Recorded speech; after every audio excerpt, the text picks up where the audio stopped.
F1.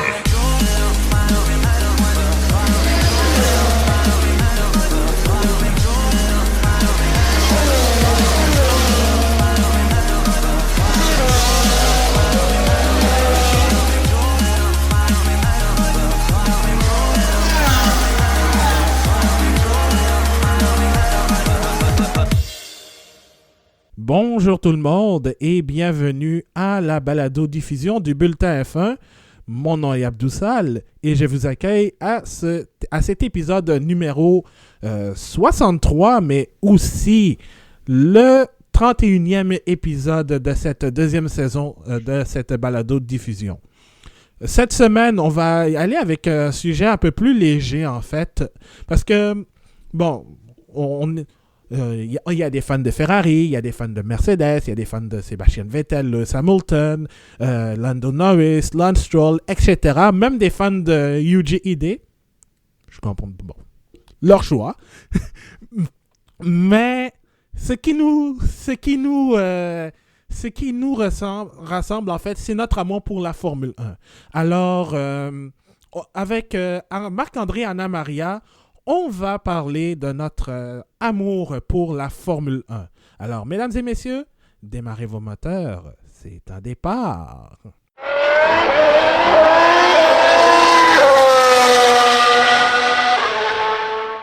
Alors, pour parler de ce... En fait, pour cette discussion, justement, j'accueille avec moi Anna Maria Mercado Lopez. Salut, Anna Maria. Salut. Comment vas-tu? Ça va bien, il y a de la neige. Oui, enfin une grosse bordée de neige parce que oui, évidemment, au moment où on enregistre cet épisode, en ce beau mercredi soir, dans notre beau Québec, il y a de la neige. Et donc, pour dire en termes de Formule 1, on a sorti nos pneus pluie et nos bottes d'hiver, tout dépendamment. Et évidemment, j'ai Marc-André Fortin. Salut Marc-André. Salut Abdou. Comment vas-tu? Ça va très bien, toi? Fatigué. Fatigué. Ouais. Bon. La session, remettre un travail à 5 heures du matin, avoir une courte nuit de sommeil, ça a pris son effet. Alors... Les inconvénients d'être étudiant. C'est ça. Et t'as pas d'enfant, hein? J'ai pas... Ouais, pour l'instant, j'ai pas encore d'enfant. Là. Donc, non, c'est ça. ça va... Un jour, ça va venir. Ça va venir.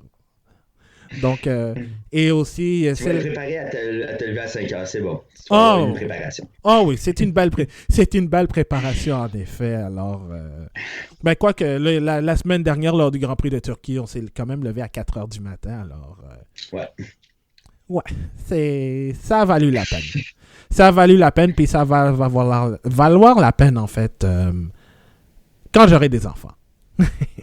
Alors, en fait, le fait d'avoir cette courte nuit de sommeil due aux travaux universitaires, m'a donné un sujet un peu assez léger, en fait. Donc, comme je l'ai dit, on va parler de notre amour de la Formule 1. Ça va être une discussion vraiment... libre,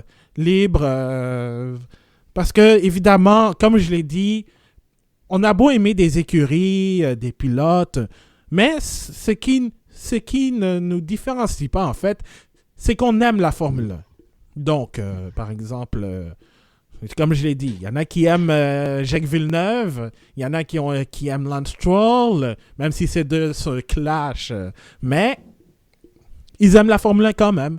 Alors... j'ai quelques questions que je vais vous poser. On va en discuter, évidemment.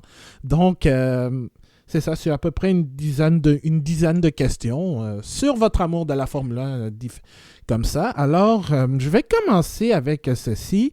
Donc, ça fait combien de temps, Marc-André, Anna Maria, que vous aimez la Formule 1? Parce que moi, j'ai commencé à regarder la Formule 1 en 1996 avec, évidemment, la ferveur...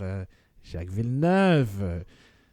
Donc, évidemment, je me souviens, entre autres, d'un Grand Prix du Canada. Donc, c'est comme ça que j'ai... ça fait donc depuis 96 à peu près que je regarde la Formule 1. Puis j'ai manqué Très, très peu de Grands Prix. Et vous? Veux-tu commencer, Anna-Maria? Ah! Ils se disent... Ils se lancent la balle. C'est qui Ben, commence? écoute, personnellement, ça fait beaucoup moins longtemps qu'Abdou. Là. Je suis une recrue à son niveau. Mais honnêtement, peut-être à peu près, je dirais peut-être 2011, si je me rappelle bien là, de tout ça. Je me souviens du Grand Prix du Canada. C'était peut-être l'un de mes premiers Grands Prix que j'ai regardé. Je l'avais déjà raconté la petite histoire à mes débuts avec le bulletin F1, mais j'ai vraiment commencé à regarder la F1 de façon un peu un peu avec la haine parce que j'ai toujours été un lève-tôt et moi j'avais l'habitude d'écouter par exemple Sport 30 à RDS ici au Canada. C'est une émission qui résume les événements sportifs de la journée d'avant. Et puis ben, le dimanche ou même le samedi, il y avait ce maudit sport de voiture qui tournait en rond qui m'empêchait d'écouter mon émission préférée. Et puis finalement, à un moment donné, je me suis dit, gars, rendu là, je vais l'écouter. Je vais me forcer. Ça doit être le fun s'il y a des gens qui écoutent ça. Donc, je me suis lancé dans l'aventure et j'ai tout de suite tombé en amour avec le sport, même si je pourrais le dire, je pourrais expliquer la petite histoire plus tard, mais je ne suis pas un très grand fan de voiture. Anna-Maria? Waouh! Non, ça fait longtemps. Plus longtemps, on va retourner années 80, fin années 80, quelque chose comme ça. C'est ça, mais avant, je regardais pas comme maintenant, pas suivi tout, qu'est-ce qui se passe. C'est juste on suivait la course, mais je dirais que après Senna, j'ai arrêté. J'ai comme arrêté un bon bout. OK, parce C'est que ça, c'est... après. Oh, excuse-moi. Non, mais parce que je n'ai pas le goût. Ah, OK. Est-ce que c'est à cause de Imola Oui, à cause de ça. 94? Oui, c'est ça. Après ça, on ne trouvait pas le fond de regarder non plus, mais c'est ça. Mais je continue à regarder la Formule 1. Après, je me suis branchée en IndyCar, mais aussi, il y a quelques accidents. Ouais. Disons que les années 2000 étaient comme beaucoup des accidents, des morts aussi. Mais que, bon, j'ai dit, ok, on doit s'habituer. Non, y après ça, c'est que yo disais, mais j'écoutais pas trop souvent parce que disais, il n'y a même pas un circuit proche où j'habitais en Colombie. Ça ne m'attend pas parce que je n'ai même pas l'opportunité un jour d'aller voir ça. Mais disons que j'ai tombé ici au Canada, Montréal. Et j'ai dit, ok, il y a un circuit, on regarde ça tout le temps. Ouais, ça, c'est très intéressant. Parce que c'est ça. Moi aussi, moi, c'est plus mon père, en fait. Puis là, c'est comme si je sautais à la deuxième F1, ce qui m'a fait aimer la F1. En fait, oui, il y a Jacques Villeneuve, mais aussi, c'est parce que, comme Marc-André l'a dit, mon père regardait les courses assez tôt, là, surtout quand c'est en Europe, là, 7h, 8h du matin. Là. Puis, donc, moi, je me levais quand même assez tôt. Je regardais les courses, les exploits de Jacques Villeneuve. J'ai dit bien exploits parce que j'ai commencé à regarder la F1 au même moment où Jacques commençait sa carrière en Formule 1. Et évidemment, c'est ce qui m'a fait aimer ça. Donc, c'était bien le fun de voir des voitures tourner en rond. Le bruit des moteurs aussi parfois. Petite confession, je déteste à mort le son des V10. Je vais peut-être me faire crucifier. Mais je déteste. Je déteste le son des V10. Mais c'était quand même... Bon, ça c'est au fil... Ça, c'est en grandissant. Mais quand j'étais petit... les B10, j'étais la première fois que j'étais au Grand Prix ici au Canada, mais un vrai Grand Prix, pas écouter à la TV. Mhm. Moi, et mon corps, il sautait. Quand j'approchais les autos, c'était comme c'était la joie au complet.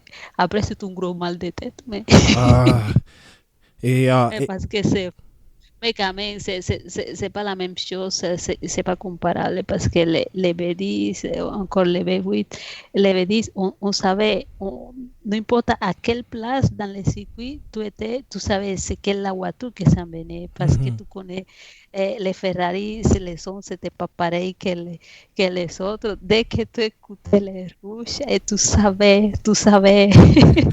C'est génial. Mais ça, Ouais, ouais. ça c'est quelque chose que me manquait beaucoup quand ils ont changé à B6 parce qu'il ne faisait pas de bruit. Tu étais là, tout était silencieux, je n'écoutais rien, rien, rien, jusqu'à l'auto il était proche. Ça, c'était un gros changement pour les habitués des circuits. Mhm. Ouais, ça c'est une différence qu'on voit maintenant au fil des ans. On a même presque plus besoin d'amener des bouchons pour oreilles ou des casques Non, anti-bruit. non, Alors, il n'y a pas besoin de bouchons. Les Pas bouchons, besoin, ouais. c'est juste pour la Micra, pour les autres séries, que ouais, même pour la Porsche ou Challenger Ferrari, mais pour la F1, on n'a pas besoin de bouchons. c'est ça. Et toi, Marc-André, qu'est-ce qui t'a fait aimer la Formule 1? Je dirais que c'est l'esprit de compétition interne. J'ai l'impression que le fait que ce soit un sport qui soit à la fois individuel et par équipe, ça fait en sorte que tu as un esprit de compétition qui est tellement différent des autres sports où tu as une équipe de soccer qui va jouer contre une autre équipe, qui est vraiment plaisant, mais là, tu as vraiment les deux aspects. Tu as l'équipe qui doit compétitionner contre les autres, mais aussi les pilotes qui doivent jouer entre eux et se challenger, se défier pour finalement finir une saison. Puis il y a aussi le fait que ça englobe tellement d'éléments de la force physique. Souvent, il y a plusieurs personnes qui vont dire que la Formule 1 n'est pas un sport, mais la force d'un pilote est tellement grand que pour moi, ce sont des athlètes qui me fascinent là, par leur dénouement, aussi, leur dévouement aussi. Souvent, c'est des pères de famille qui travaillent comme mécanos, c'est des pilotes, c'est des pères aussi qui doivent partir pendant de longues périodes de l'année. Donc, pour toutes ces raisons-là, c'est un sport que j'adore, même si j'aime pas beaucoup les voitures. Lorsqu'on parle de moteur ou en début de saison, de différence entre tel élément et tel élément, là, vous me perdez complètement. Donc, je suis vraiment plus là pour la compétition. Puis, je pense que le fait aussi que j'ai commencé à partir de 2011-2012. Bon, premièrement, c'était la nouvelle ère qui s'en venait, donc j'ai pas connu l'ancien temps, on va dire entre guillemets, là, où le challenge était peut-être meilleur, il y avait beaucoup de dépassements, donc je peux pas dire que je connais le passé de la Formule 1, donc ça m'aide à apprécier à 100% le spectacle en ce moment, même si plusieurs les critiquent et mentionnent à quel point c'est moins palpitant qu'à l'époque. Ouais, c'est vrai, mais je veux dire, c'est vrai que, bon, comparé aux années 80-90, voire même 2000, c'est vrai qu'il y a moins de parité, mais il y en a encore. Surtout, on le voit avec la bataille au milieu Exact. ouais. Et Anna Maria, je pense... Au milieu des pelotons. Anna Maria, elle a fait un beau facepalm. On est les blessés, il les reste. C'est ça. Comme Jean-Sébastien l'avait dit, la Formule 1, ça se dispute à 20, mais au final, c'est toujours Lewis Hamilton qui gagne. On dirait que c'est ça cette année. Ouais. Mais et toi, Anna Maria, qu'est-ce qui t'a fait aimer la Formule 1? Moi, c'est parce que j'aime les autos. Donc vraiment à l'inverse Moi, de c'est- Marc-André. Moi, Exact. en premier, c'est les autos. Je m'intéresse à tout ce qui est l'auto, la partie technique, les moteurs, la roue, même si je ne sais pas beaucoup de techniques, j'essaie d'apprendre chaque jour. Des fois, je fatigue les autres parce qu'ils me disaient non, mais ça m'intéresse pas, c'est juste la course, pas pas qu'est-ce qui se passe après ou avant, mais j'aime aussi l'ambiance, tout ce qui se passe dans les paddocks, les motos, les autos. Dès que je vois une auto, même si c'est NASCAR, IndyCar, c'est moi, les yeux deviennent gros comme ça.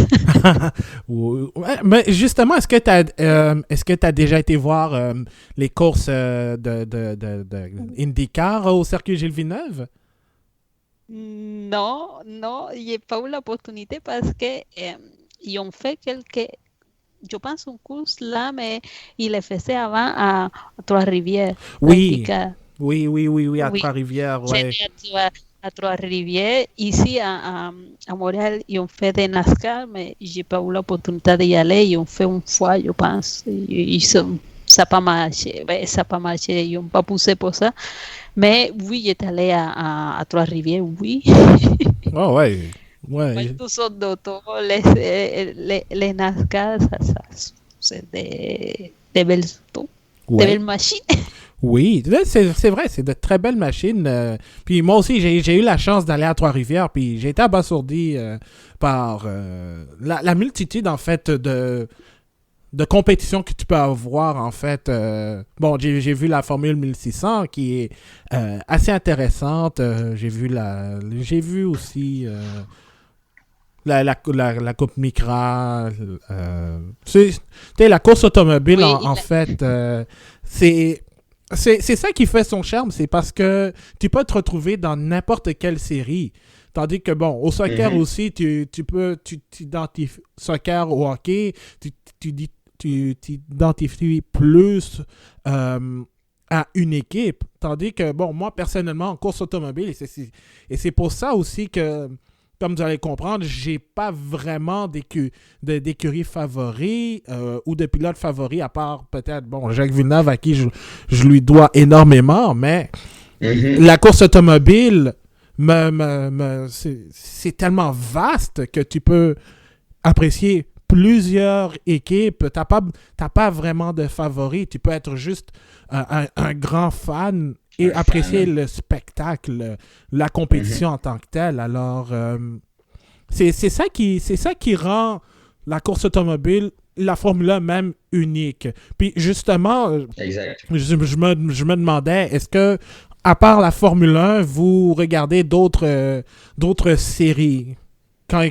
Que ce soit quand il n'y a pas de Formule 1 ou bien après après un Grand Prix. Personnellement, depuis les 2 dernières années, je commence à regarder de plus en plus de F2, de F3. Je trouve que c'est des compétitions qui sont. Parce que vraiment, au hockey ici, je m'intéresse beaucoup au hockey junior. Je trouve que c'est un peu incomparable. Des jeunes qui apprennent de leurs erreurs, des jeunes qui doivent un peu se laisser tout leur corps dans une voiture pour espérer un jour atteindre les grands sommets puis la Formule 1. Je trouve ça tellement intéressant de suivre leur parcours puis de voir jusqu'à quel point ils peuvent donner toute leur énergie dans cette compétition. Donc, je recommande de plus en plus à regarder ça. Mais, autre que la Formule 1, disons que je ne suis pas un grand fan de NASCAR, je ne suis pas un grand fan de toutes les autres séries. Mais si quelqu'un m'invite, par exemple, à Trois-Rivières, ça va être un plaisir d'y aller. Mais je devrais peut-être m'intéresser un petit peu plus à la IndyCar, qui est quand même une belle compétition. Là. Oui, en plus, le plateau de IndyCar l'année prochaine, my God, qu'il est relevé, hein? Parce qu'il y a Jimmy Johnson qui fait le saut de NASCAR à l'IndyCar, Félix Rosenqvist qui passe chez McLaren, il y a même des rumeurs qu'on pourrait voir Kevin Magnussen, Jenson Button, Romain Grosjean en IndyCar, Helio Castroneves que j'ai beaucoup regardé quand j'étais petit, là, qui continue son aventure en IndyCar, là. J'ai hâte, non seulement à la Formule 1 de 2021, mais aussi à l'IndyCar 2021. Toi, Anna Maria, est-ce que tu as des séries favorites autres que la Formule 1? Parce que je vois que, évidemment, toi, avec Bandera Azul, le podcast espagnol, fais beaucoup d'entrevues avec des jeunes pilotes. Oui, mais je m'intéresse à plusieurs catégories, mais j'ai pas le temps de regarder tout ce que je voulais. Mais c'est sûr que je suis l'IndyCar, mais moins que la Formule 1. C'est juste des fois, je ne peux pas voir les courses. C'est la seule course que je suis toujours là, c'est la Indy 500. Mhm. Les autres courses, je n'ai pas le temps. Et je suis les autres courses, mais pas comme la Formule 1, que ce soit la l'F2, l'F3. Et oui, la Formule 1, je suivais beaucoup aussi. Depuis que ya comencé, ça m'intéressait. Indicar avant, c'était beaucoup, maintenant c'est moins, mais j'ai pas beaucoup de temps pour regarder tout ce que je voudrais. Mais oui, je suis les autres séries, je regarde qu'est-ce qui se passe, les gens qui sont en train de faire carrière pour arriver à professionnel, on dirait aussi. On fait beaucoup d'interviews ici, on suit les gens, on suit la Formule, comment ça s'appelle? Le Japon, Super Formula aussi. Oui, oui. C'est ça. Porque moi, je m'intéresse beaucoup qu'est-ce qu'ils font les gens et où est-ce que ça va arriver et ça me tient occupé. Ouais, c'est vrai. Et c'est vrai, la Super Formula, quand même, il y a quand même.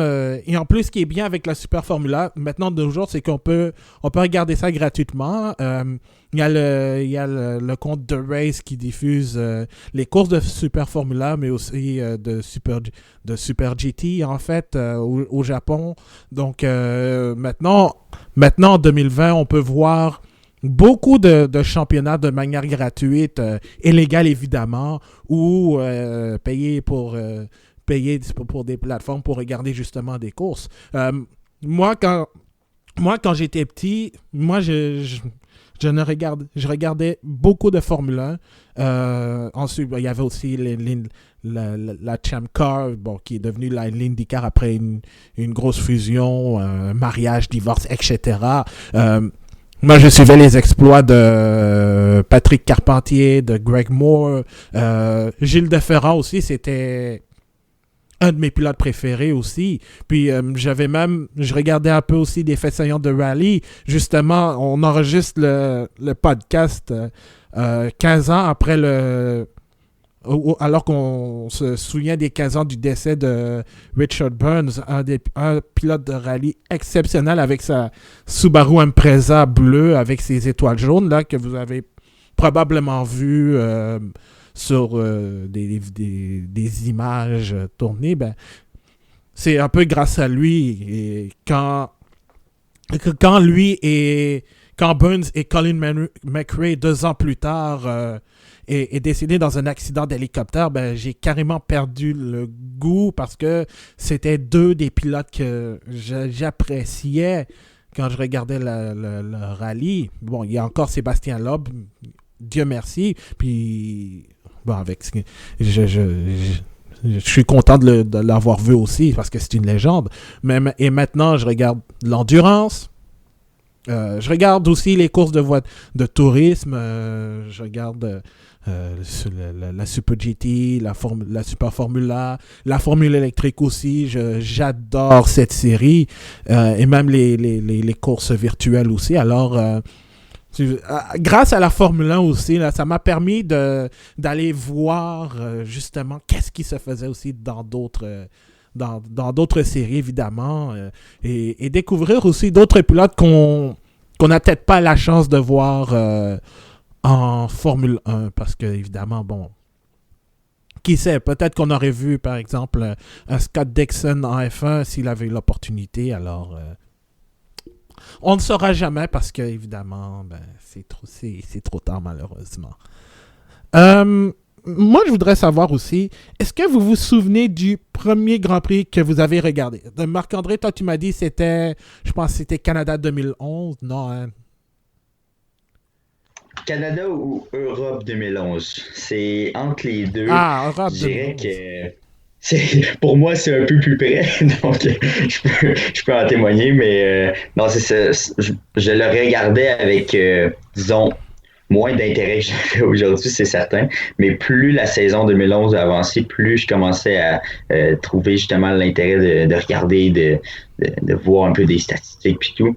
Mais ouais, je me souviens de mon premier Grand Prix qui a été gagné par...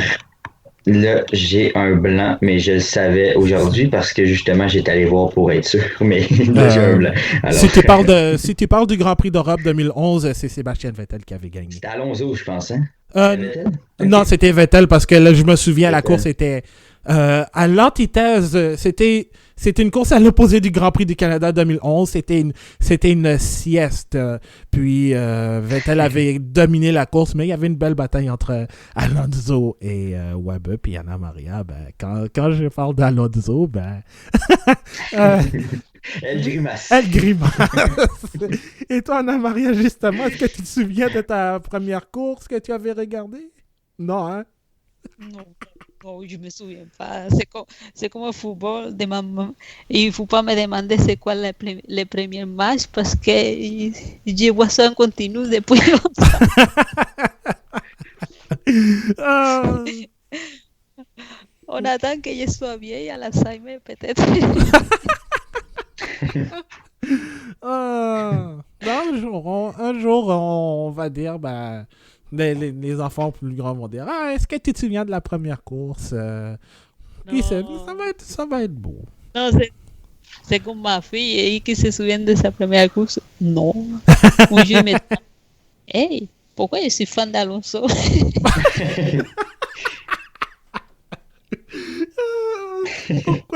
Ça, c'est très drôle. J'aime ça. Pourquoi tu es fan d'Alonso?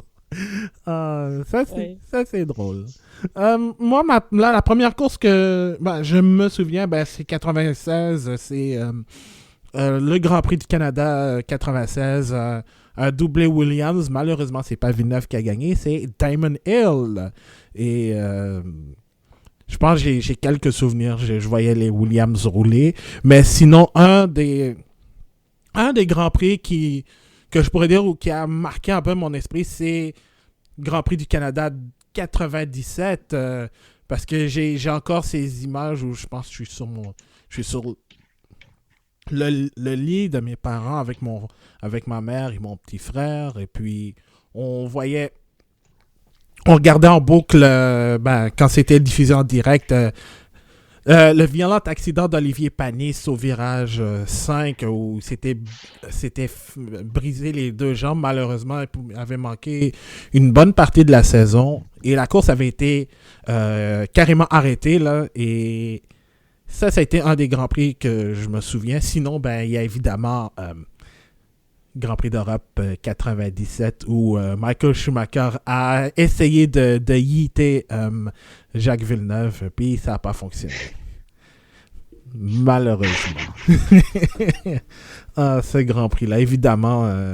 Puis, en plus, ce qui était bien, c'est que les courses étaient diffusées le matin sur RDS et l'après-midi était en rediffusion sur Radio-Canada. Alors, tu avais une opportunité de revoir la course si tu l'avais manqué. Et gratuitement en plus parce que au moins nos taxes servaient à payer pour les diffusions. Puis ça me manque en fait la F1 sur Radio-Canada. Je suis assez nostalgique. Ouais. Anna Maria, j'aimerais savoir, est-ce que Fernando Alonso, c'est ton pilote préféré? Crevons l'abcès. Allons au fond des choses aujourd'hui. Hey, non. J'ai vu d'autres avant. Avant, il y a eu... des fois, quand le monde me demande, je dis, mais regarde, je ne suis pas si jeune que ça paraît, mais avant d'Alonso, il y avait quelqu'un qui s'appelait Ayrton Senna. Et moi, j'avais à peu près 15 ans, quelque chose comme ça, quand lui était dans sa montée. Oui. Et c'était mon pilote préféré, c'est sûr.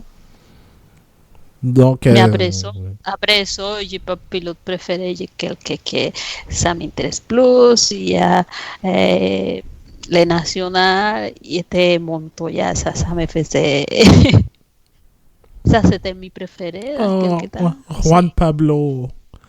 Oui, Juan Pablo Montoya, je le suivais partout. Ah oui. Puis Je le suis partout encore parce que lui, il fait encore la course. Il va faire encore les Mans l'année prochaine. Il est déjà annoncé et tout ça. Avec lui, et comme mon âge, un peu plus vieux que moi. Oui, moi aussi, Montoya, c'était un pilote que j'aimais voir. Puis d'ailleurs, je pense que Mercedes avait tweeté une photo de Montoya en train de tester une Mercedes en DTM là, quand il était jeune. Puis je pense qu'il y avait une photo de Montoya avec la tenue grise. Là. Ça va directement dans un cadre dans mon futur appartement parce que j'aime la photo. Là. Je vous montrerai ça. Là. C'est tellement cute. C'est tellement cute. Donc, non, Montoya, c'est vrai, c'est un très bon choix, en fait. My God, c'est celui qui a probablement fait sacrer Michael Schumacher à plusieurs reprises, dès la première année de Montoya à F1. Oui, parce que lui était fort. C'est ça quand on dit que maintenant, il n'y a pas... Oui, il se battre au milieu du peloton, mais pas en avant. Hein. Mais oui, Schumacher... il gagnait des courses, il gagnait les championnats, il battait des records. Mais il y avait d'autres pilotes qui faisaient aussi se battre avec lui. Ils pouvaient se battre avec lui. Pas juste c'était le 12e, pas juste c'était Verstappen qui réussit le 3e. Non. Et il y avait des pilotes qui pouvaient se battre avec lui en avant. Mm-hmm. C'est ça la différence. Et pareil avec Vettel, oui, on disait ça domine Red Bull, mais il y avait des pilotes d'autres équipes qui pouvaient se battre avec lui. C'est pas juste lui qui se bat à travers son coéquipier. Ouais.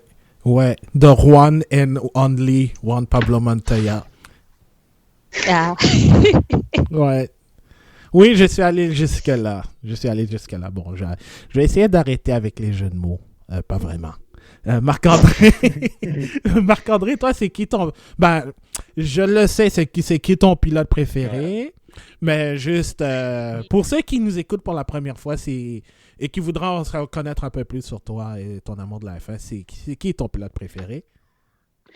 Ben écoute, j'ai commencé à suivre la Formule 1 en 2011, mais j'ai un petit peu arrêté durant l'année 2012. Puis c'est vraiment en 2013 que je suis tombé en amour avec un des pilotes, malheureusement, qui est décédé aujourd'hui, Jules Bianchi. J'ai commencé à le suivre parce que je pense qu'il était un peu un repère pour moi dans ce monde de la Formule 1 qui est, c'est un jeune Français. En 2013, on n'avait pas vraiment de pilote québécois ici.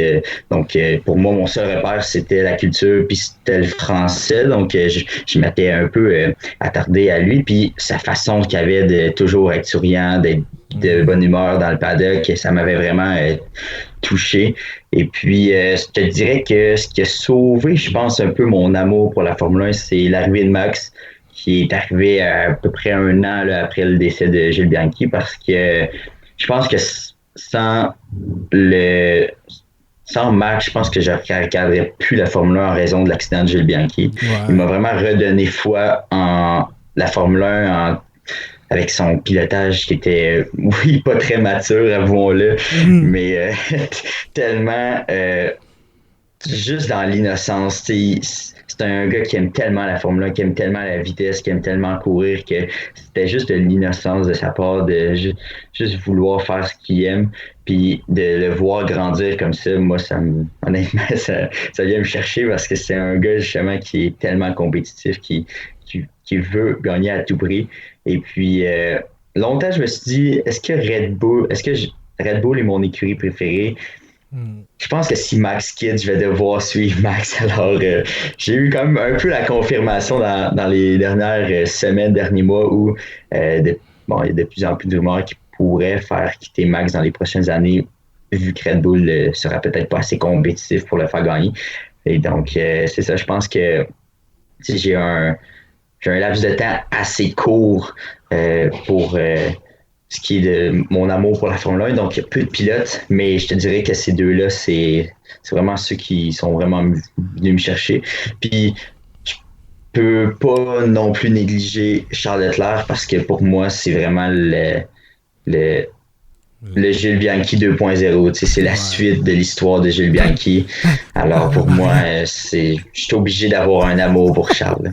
Anna Maria qui n'est pas d'accord avec le fait que tu dises que c'est un Jules Bianchi Pas- 2.0. Pas son style de pilotage, avouons-le, mais pour le reste, c'était son mentor, c'était la personne qui le côtoyait beaucoup quand il était jeune. Alors, c'est un peu la lignée des étoiles qui a fait en sorte que Charles Leclerc. Ouais, écoute, en fait, on a même eu l'honneur d'interviewer Mélanie Pirouti, la sœur de Jules, en octobre 2019. C'est l'épisode 17 qu'on avait enregistré en octobre dernier. Vous pouvez l'écouter sur bulletinf1.com ou bien sur les plateformes. Puis ça, personnellement... C'est un de mes moments préférés parce que jamais j'aurais pensé parler avec quelqu'un qui est dans l'entourage d'un pilote, même si malheureusement il nous a quittés. Puis en plus, Anna Maria et Marc-André peuvent le voir, mais juste en haut du cadre de ma porte, c'est l'autographe de Jules Bianchi lors du Grand Prix du Canada 2013. Alors, ça c'est un des autographes que je vais garder toute ma vie parce que, oh Dieu sait à quel point il aurait été impressionnant avec Sauber. Ah, c'est juste triste. Malheureusement, c'est la vie. Alors, ouais, c'est ça. Puis, c'est ça, je me demande aussi, si jamais Max Verstappen devait aller vers la réincarnation de Lola Mastercard, Marc-André, est-ce que tu suivrais Max Verstappen? Je pense que oui. Écoute, c'est vraiment un individu que j'aime passionnément. Donc, je pense qu'il fasse toutes les niaiseries possibles. Je serais obligé de l'aimer, même sur la piste. Mais honnêtement, j'ai hâte de voir ce que l'avenir va lui donner parce que en ce moment, il a le talent pour compétitionner, pour réussir à obtenir un championnat. Il n'a pas la voiture, malheureusement. Et est-ce qu'il va être trop tard au moment. Tu sais, là, il est pas dans son prime, là, désolé du terme anglais, là, mais malgré son ascendance et toute l'amélioration qu'il peut faire encore, il serait déjà un candidat assez intense pour réussir à remporter un championnat. Donc, l'avenir nous le dira, mais j'ai hâte de voir. Ça va être intéressant. Ouais, j'ai hâte de voir. Il est encore jeune, alors on va lui laisser encore le temps. Puis, bon, moi, comme j'ai dit, je dois mon amour pour la Formule 1 à Jacques Villeneuve. Donc, même si il diss Lance Stroll, je vais quand même l'aimer. C'est correct. Même, Et lui, donc, ouais. Et d'ailleurs, j'ai même croisé Jacques Villeneuve au jour de l'an l'année dernière dans un set Uber. Donc, très bon pilote. c'est un très bon pilote aussi. Alors, même si on n'est pas d'accord avec ses propos, moi, je dois mon amour Non, mais pour la ça Formule dépend. 1. Dernièrement, je le trouve beaucoup moins critique. On dirait qu'il Non. lisse un peu un certain lousse peut-être la dernière année, là, il y a eu des bons commentaires de temps en temps sur Non, Lance mais Stroll. Oh! je dis, c'est que le problème, c'est que des fois, je m'identifie un petit peu avec lui parce que lui, il n'y a pas de filtre. C'est ça, Et ça, il dit faut le les choses reconnaître. comme il la pense et tout. C'est pas dans l'intention de faire mal ou de faire la grosse critique. Des fois, lui dit, mais parce que je dis quelque chose, après le monde, il prend et il fait la grosse nouvelle, les gros titres comme quoi je dis quelque chose de quelqu'un, mais c'est ça que. Parce que lui, je l'ai rencontré plusieurs fois, et quelqu'un très sympa, mais on ne s'imagine pas même pas. Non, c'est ça. Peut-être les gens, c'est parce qu'ils sont pas d'accord avec Jacques, ils vont faire tout un plat. Même moi, il y a des bouts où je ne serais pas d'accord avec Jacques. Mais ce que j'apprécie de lui, c'est parce que c'est un des rares pilotes encore vivants à donner son opinion, à être assez on point, même si évidemment, ce sont des opinions qui sont divergentes. Jacques n'a jamais eu la langue dans sa poche et ça, il faut le reconnaître. Alors, Complètement. Même que ce qu'il a dit à propos des étudiants en 2012 pendant la crise, puis ça, on n'en parlera pas. Bon, pour ceux qui ne savent pas, ben, en 2012, il y a eu une grève étudiante à cause de la hausse des frais de scolarité, puis ça s'est étendu jusqu'au Grand Prix du Canada, puis bon, Jacques Villeneuve a donné son opinion, puis il s'est fait crucifier, et tout, etc. Mais bon. C'est autre chose, mais il a donné son opinion, il n'avait pas la langue dans sa poche, alors que ce soit après ou même pendant la Formule 1 aussi, il n'avait pas peur de dire sa façon de penser, même si la FIA était en furie contre lui, alors non, c'est ça, c'est pour ça que moi je dois tout ça à Jacques Villeneuve, et personnellement, moi j'aime tous les pilotes, j'ai aucune préférence, c'est bon, c'est vrai que Oui, mais oui, dis la vérité. Hey! Bon, ok. Non, regarde. Ok. Regarde, mesdames, messieurs. Ok. Je vais le dire très honnêtement. J'aime tous les pilotes, même si j'ai un très léger, je dis bien très léger, intérêt. Faible sur Lance Stroll. Lance Stroll parce que... Lance Stroll. Non, il y a un autre, non, Stroll, oui, on sait, mais il y a un autre qui a une grosse faiblesse pour lui, tu peux pas te cacher. Sébastien Vettel. À vu. Ok. Sébastien Vettel, Lance Stroll, Lewis Hamilton. Ouais. Répète le dernier. Lewis Hamilton. Oui. Mais qui n'aime pas Lewis Hamilton, honnêtement, c'est... Ceux qui ont... Outre les gens qui sont pas capables de reconnaître à 100% son talent et qui mettent ça sur la faute de la domination de Mercedes, c'est un individu qui est tellement exceptionnel. Ouais. C'est un surhumain. Ici au Canada, on parle d'un certain, ou même plus précisément au Québec, là, on parle d'un Laurent Duvernay-Tardif qui a poursuivi ses études en médecine, qui les a terminées alors qu'il jouait pour les Chiefs de Kansas City. Ce sont des individus qui sont dans une autre classe par leur assurance, leur façon de faire.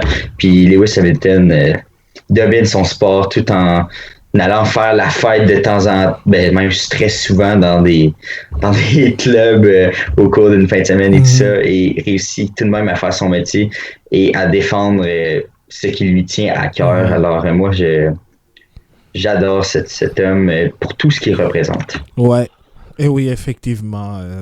On va bientôt l'appeler Sir Lewis Hamilton, alors on va s'adapter. Quel bonheur.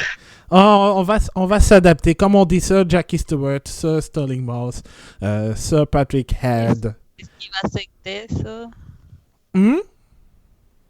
Lui, il va accepter? Peut-être.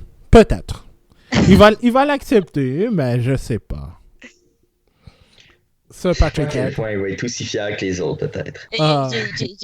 Je sais pas, mais Sean Connery, il disait, je peux pas refuser quand une dame m'invite. Oui. Oh oui, c'est ça, exactement. Quand la reine t'invite, c'est parce que tu as fait quelque chose d'exceptionnel. Alors. Non, c'est parce que lui il était très, très, très comme séparatiste. Ouais. C'est pour ça qu'on le demande pourquoi tu acceptes. Il dit c'est une dame, on ne peut pas le refuser. C'est ça. Mais moi, même si j'étais British et que j'avais fait quelque chose de bien, je ne dirais pas non à être anobli. Non, moi, je dirais plus Sir Stupide Abdoussal. Voilà. Sir Stupide. Bon, sinon, quelle est votre équipe préférée? Je vais répondre pour Marc-André. Je pense que c'est Red Bull. Désolé, Marc-André, je pense que... C'est correct. Et toi, Anna-Maria, est-ce que tu as une équipe préférée? Non, équipe, comme je te dis, avec les pilotes, j'aime beaucoup pilotes, je change de temps en temps, je me fixe pas sur une équipe parce que sinon je peux pas faire la bonne critique comme je fais tout le temps.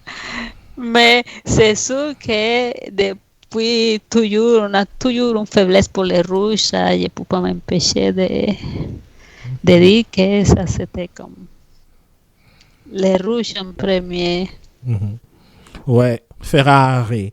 La Scuderia Ferrari, même si on a pris une habitude de se moquer, malheureusement, de cette année. Mais oui, ça m'empêche pas de me moquer. Bah oui, écoute, c'est ça arrive, donc désolé Ferrari. Ben, peut-être si tu as une meilleure voiture l'année prochaine, peut-être comme on dit au Québec, on va slacker un peu sur le shithouse. Alors, ouais, donc À eux de faire le travail. C'est à eux de faire le travail. Ouais, Marc-André, j'ai été coupé l'herbe sur le pied en disant que c'était Red Bull. Sinon, est-ce que tu as une autre écurie ou bien c'est vraiment Red Bull? Pour l'instant, c'est Red Bull, mais je suis assez indifférent pour les autres, en voulant dire que j'ai pas de préférence, mais j'en déteste pas non plus. Une chose que je trouve énormément plate, c'est de la façon dont la dégringolade de Williams s'est produite. Je pense que c'est d'une... j'ai pas connu l'histoire de Williams avant tout récemment, quand j'ai commencé à suivre la Formule 1, mais déjà là, je commençais à comprendre à quel point, par des témoignages de mon père et tout ça, à quel point Williams était une belle force en regardant des films aussi qu'il y a eu sur Williams. Et ça m'attriste un peu de voir que une si belle écurie qui avait été si bien gérée par Frank Williams connaissent autant d'insuccès en ce moment et même qu'on se demande s'ils vont pas faire faillite. Alors, j'ai hâte de voir le futur pour cette écurie. Est-ce que les nouveaux dirigeants en place qu'on ne connaît pas leur nom vont réussir à remettre en place cette écurie? Ça serait quelque chose qui viendrait me chercher, je pense. Ouais, Williams, ça aussi, ça me fait mal. Puis en plus, tu en parles, j'ai justement devant moi le magazine Pole Position auquel je suis abonné. Puis il y a la Williams de Jacques Villeneuve en couverture. Ça me donne un passement au cœur. Puis en plus, j'ai commencé à lire le livre de Lady Virginia Williams, appelé Jeannie Williams, qui raconte un peu l'histoire de son mari, Sir Frank Williams, et justement qui est inspiré du film documentaire qui est disponible encore sur Netflix, si je ne me trompe pas. Alors, c'est très très bon. Je vous le recommande. Si vous pensez que Drive to Survive c'est un peu trop surdramatisé et c'est un peu trop surhassé aussi. Je vous conseille Williams, c'est un très bon documentaire.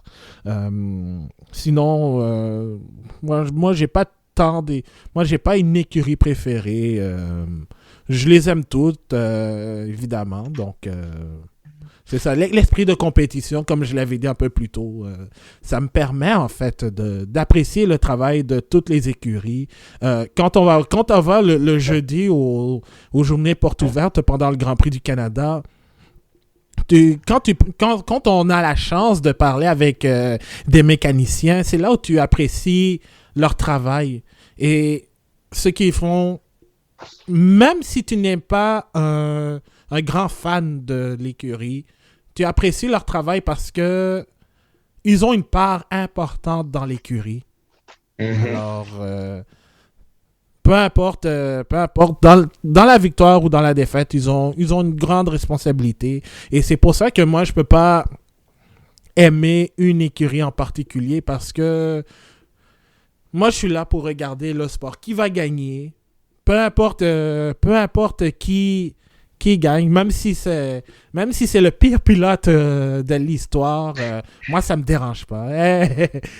Anna Maria. Parce que les filles ne vont pas gagner à 12 Écoute, un jour, Nicolas Latifi va gagner, je le sens. Ben, je lui souhaite. Mais lui, il travaille, c'est pas très bien maintenant, mais... Non, c'est ça, je pense que... Il travaille C'est ça, je pense que beaucoup s'attendaient à ce qu'il sur floppe. deuxième année. Ouais. On s'attendait non plus à grand-chose avec la Williams. Exact. C'est Exactement. pas un boiteux non plus. Oh, Je ouais. pense qu'on doit être patient aussi un peu. Tu sais, on avait mis beaucoup de pression sur la chose. J'ai l'impression que bon, Latifi par son nom est peut-être moins relié avec son papa, donc il y a beaucoup moins de critiques, mais tu sais, il faut pas oublier non plus que c'est sa première saison. C'est vrai. Il y a toutes sortes de choses qui vont faire en sorte que probablement qu'il va pouvoir ressortir un peu du lot dans les prochaines années. Mais j'ai hâte de voir son futur qui. Mais il manque de personnalité un peu, c'est c'est assuré. Ouais. Oui, la seule chose, c'est que si on voit Stroll, on voit Latifi, Stroll, il est déterminé. Il est là parce qu'il veut faire quelque chose, il veut gagner, et il travaille dur. Mais on dirait que Latifi est plus relax. Il est là, mais comme si... Il passe plus inaperçu, on dirait. Oui, il passe inaperçu. Il n'y a pas comme la grosse ambition. C'est pour ça que personne parle de lui. C'est pas, le monde, il ne le voit pas comme un danger. Quand quelqu'un te voit comme un danger, tout le monde parle de lui. Te rappelles, tal vez Verstappen, quand il est arrivé, tout le monde y avait les yeux collés sur lui. Ouais. C'est parce qu'il voit qu'il est quelqu'un qui est dangereux. Et puis, il a envie de gagner. Mais Latifi, on dirait qu'elle passe des passes. Belle observation. C'est vrai. C'est très, très bon. C'est une très, très belle observation. C'est bien vulgarisé parce que c'est un sentiment que j'avais, mais que j'avais pas réussi à vulgariser. Puis maintenant que tu le fais, on dirait que c'était facile à faire. C'est ça. Non, je pense que je pense qu'Anna Maria vient de gagner l'analyse du jour parce que ça, c'était très, très bon. Je vais t'envoyer ton prix quand ça me tentera. Là. Un beau cadre d'Alonso. Oui. Alonso 2021. Je voudrais savoir, quel est votre circuit préféré? Bonne question. Ben écoute, on peut pas passer à côté de Montréal bon, premièrement, je vais parler pour ma patrie, mais c'est tellement un beau circuit qui sort de l'opportunité de sortir de la forêt. Au moment où le Grand Prix passe, t'as les arbres qui sont d'une verdure magnifique. Je pense que de jouer justement à un jeu comme F1 2020 ou les autres avant de Codemaster, ça te permet de plus te mettre, on dirait, dans la peau d'un pilote. Donc, tu vois des choses, même si c'est pas tout à fait d'une exactitude, tu vois des choses que tu vois peut-être pas d'un œil spectateur habituellement. Puis, je trouve que l'un des beaux circuits dans toute la Formule 1, c'est Montréal pour toutes les raisons que j'ai nommées. Techniquement, c'est quand même un beau circuit. C'est pas le meilleur, mais quand même, il offre un certain challenge. Il défie les pilotes quand même assez. Mais non, je pense que quand il fait beau à Montréal, c'est magnifique. Fait que je suis obligé de dire Montréal. Puis je vais penser aux autres pendant que tu vas poser la question à Anna Maria. Ouais, justement, Anna Maria, est-ce que toi, tu as un circuit préféré? Oui, mais c'est ici, c'est le même. Ouais. C'est mon circuit préféré parce que c'est lui où je vais à chaque course, c'est lui que je connais, c'est lui qui est amusant, je sais pas. Il n'est pas très technique, mais il y a des bonnes vitesses de quelques places, il y a sí, tout ce que tu as besoin. Et en plus, c'est que quand il arrive ici, la Formule 1, ça se pas la même chose Mhm. que le circuit. C'est ici qui a gagné sa première course Hamilton. Ouais. C'est beaucoup de pilotes qui réussissent à faire bien ici, qui font pas dans notre circuit. Et c'est Ouais. pas un circuit très facile non plus. Fait que pour plusieurs raisons, parce que je m'apatrie aussi. Oui. Mais c'est mon favori. Et après, je dirais que un des autres circuits que j'aime beaucoup, c'est aux États-Unis, à Texas. Oui. Mhm. Parce que ils ont pris comme les meilleurs, je dis c'est les meilleurs tilcodromes. C'est carrément ça en plus. C'est un tilcodrome, mais un tilcodrome Oui. doré. C'est un tilcodrome et lui, il a pris comme des morceaux de chaque circuit. Il y a des montées, il y a des gros rects, il y a des courbes. Mais celui, il était amusant. Mhm. On va pas dormir là. Non. Ben, tu sais, Anna Maria, moi, c'est carrément la même chose. Moi, évidemment, c'est le circuit Gilles Villeneuve pour toutes les raisons que vous avez dites, mais aussi parce que, bon, moi, j'ai travaillé au Parc Jean-Drapeau pendant 9 ans. Donc, évidemment, j'ai eu la chance de travailler presque à tous les étés à la plage. C'est un endroit magnifique pour sortir. Puis en plus, c'est à 5 minutes du centre-ville et tout. Donc, je connais le circuit comme le fond de ma poche. Puis, c'est quand même une place exceptionnelle.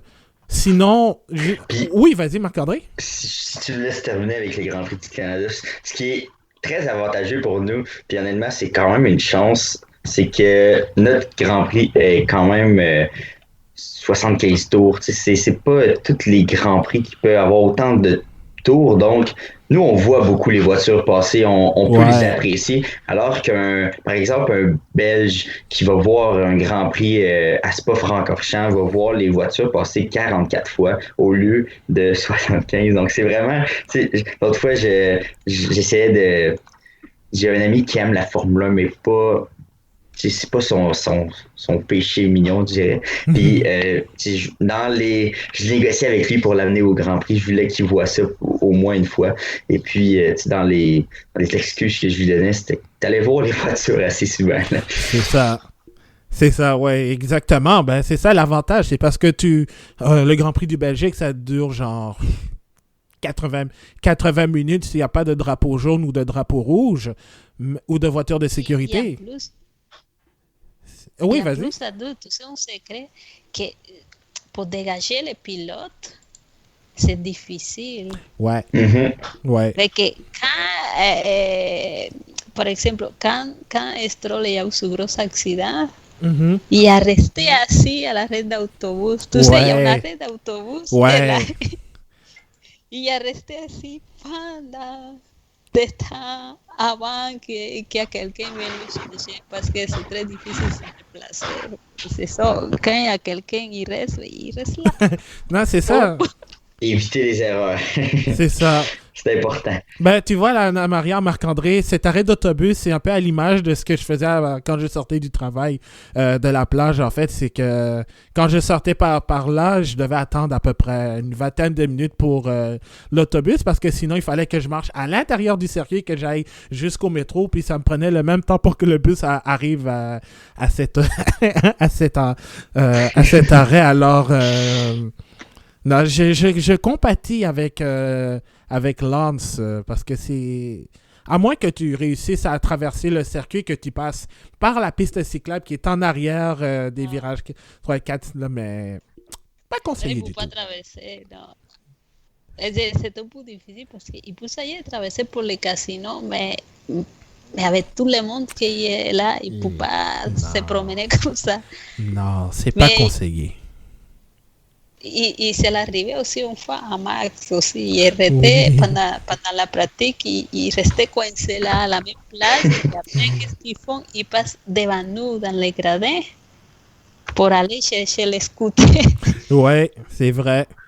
Puis en plus, je pense, il y a un petit chemin aussi qui passe je pense au virage, là où Vettel a fait ce moment l'année dernière avec Hamilton. Cette bourde. Cette bourde, ben justement, il y a un petit chemin qui passe à travers les arbres aussi, là. Donc, non, c'est ça, le circuit G-Villeneuve, quand tu y passes, ben, c'est comme une visite à la forêt.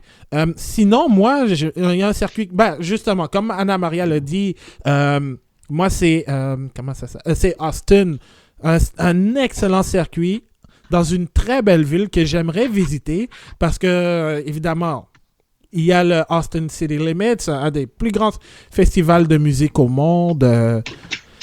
Et en plus, toutes les activités qu'il y a là-bas, les spectacles d'après Grand Prix, entre autres, bon, il y a eu Taylor Swift, il y a eu... je me souviens plus, il y avait Justin Timberlake. Le fait aussi que les qualifications sont à genre à 5 heures de l'après-midi parce que justement, ils veulent avoir les qualifs puis ensuite le spectacle. C'est vraiment superbe. Alors, j'aime beaucoup le circuit des Amériques. Ça, c'est dans ma bucket list, comme ils disent. Sinon, il y a Silverstone, que j'adore. Un circuit très rapide. Le Grand Prix de Grande-Bretagne, c'est un de mes préférés. Rebonjour, Marc-André. Donc, non, c'est vraiment Montréal, Austin, Silverstone, Monza, puis Suzuka. C'est mon top 5. Avec Interlagos aussi, mais voilà, ça c'est mon top 5. Sinon, s'il y a un circuit que je déteste le plus, c'est Monaco. Ah! Ouais. Monaco. Non seulement, c'est vrai que il y a de l'excitation quand c'est Monaco, parce qu'après il y a le Indy 500. Mais, mon Dieu, Monaco, je trouve que c'est trop hautain. C'est trop hautain pour moi. C'est des gens riches, c'est des gens qui... Puis le circuit est c'est pas de la vitesse, c'est lent, c'est tout le contraire de la Formule 1 C'est trop. habituelle. Puis je comprends pourquoi ils l'ont mis sur pied, ce circuit. Puis, mais en fait, non, finalement, en revisitant tout ça, je comprends pas pourquoi il y a un circuit là, en fait. Non, mais je comprends pas pourquoi il y a des gens qui excité à Monaco. Ah oui, Monaco, mais je comprends pour voir les paysages, les photos et tout ça, mais la course est plate. Mais elle est plate. Puis oui, souvent on va dire que les meilleurs pilotes vont réussir à bien faire à Monaco, mais il y a d'autres manières de voir un bon pilote. Il y a à Montréal où tu peux voir une belle qualité de pilotage. Il y a d'autres circuits où tu peux le voir. Donc, non, j'ai pas beaucoup d'intérêt pour Monaco, disons. Non. Remarque, moi, personnellement, ce qui me fait encore mal, c'est Monaco 2016. Oh, ça me fait mal en tabarouette. Ah ouais, moi aussi. C'était probablement une des plus belles courses de Monaco que j'ai vues. Jusqu'à ce que Red Bull décide d'oublier les pneus à Ricardo. Là, j'ai encore les photos de Ricardo en train de regarder Hamilton. Là, le regard un peu déçu, juste déçu là. Déprimé, détruit. On en parle puis j'ai encore des frissons. Là. Ouais. Mais c'est difficile aussi, mais parce que, tu sais, ici au Canada, ils ont poussé pour refaire les garages parce qu'ils étaient trop petits, parce qu'ils n'étaient pas bien pour les voitures de manuel, la technologie, tout ça. Mm-hmm. Mais Monaco, il n'y a même pas la place. C'est ça le problème, qu'à Monaco, ils n'ont même pas la place. Les pneus sont en arrière, sont loin, fait qu'il faut les apporter en avant. Et si quelqu'un se trompe des pneus, c'est fini. Ouais.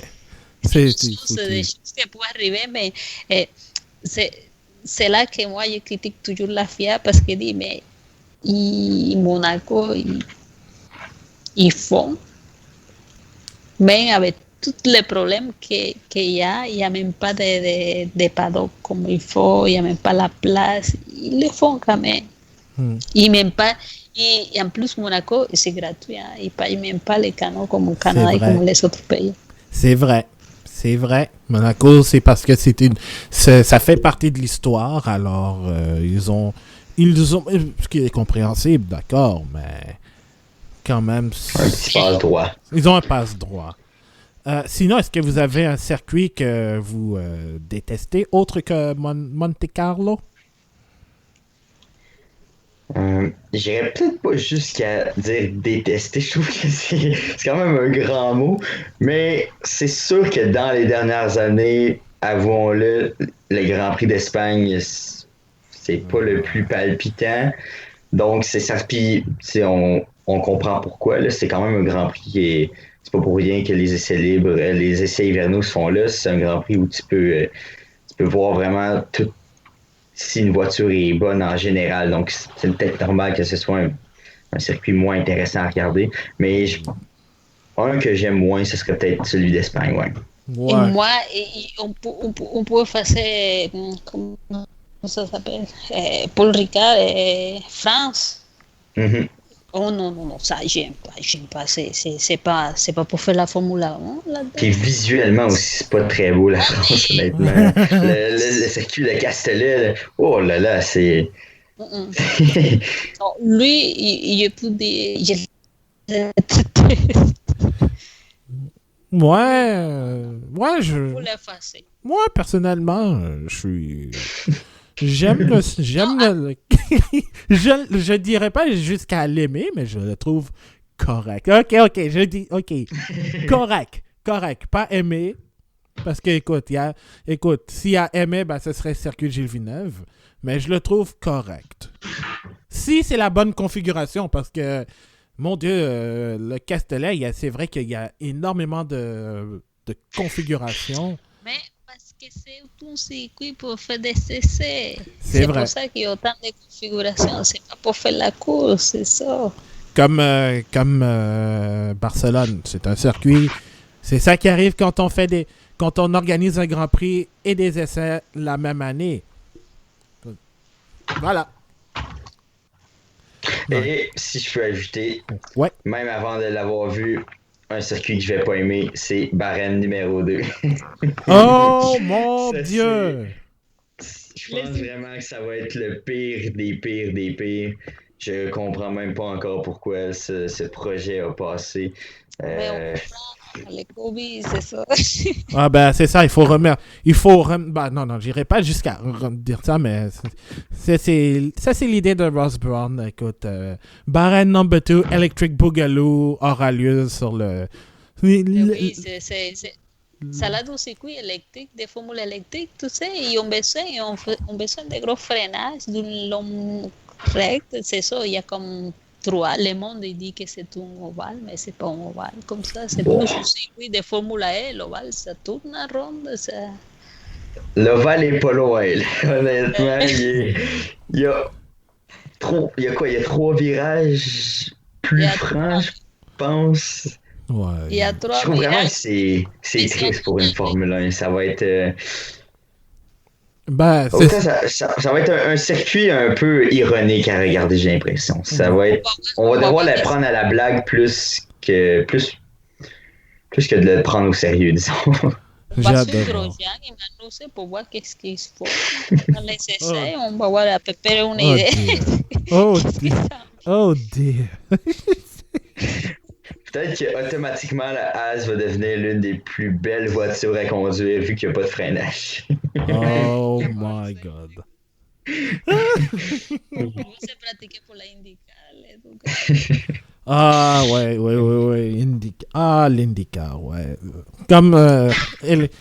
j'ai hâte à la semaine prochaine. Puis en plus, la course est à midi, heure du Québec. Alors, ça va être... ça va être nice. Au moins, avoir une course à l'antithèse du Grand Prix de Turquie où on se lève à 4h du matin, au moins. Non, ça, c'est... Vous préférez avoir des Grands Prix l'après-midi, vous? Ben, personnellement... Ça dépend. Ça dépend.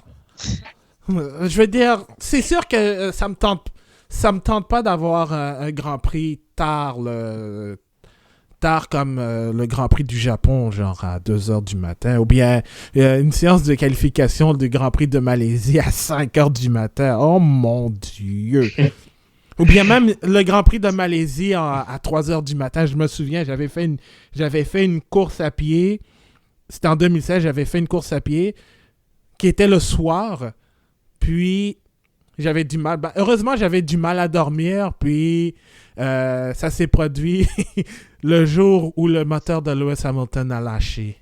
Oh non, non! Ce fameux Grand Prix. Ouais, Moi, je suis un fan des Grands Prix la nuit.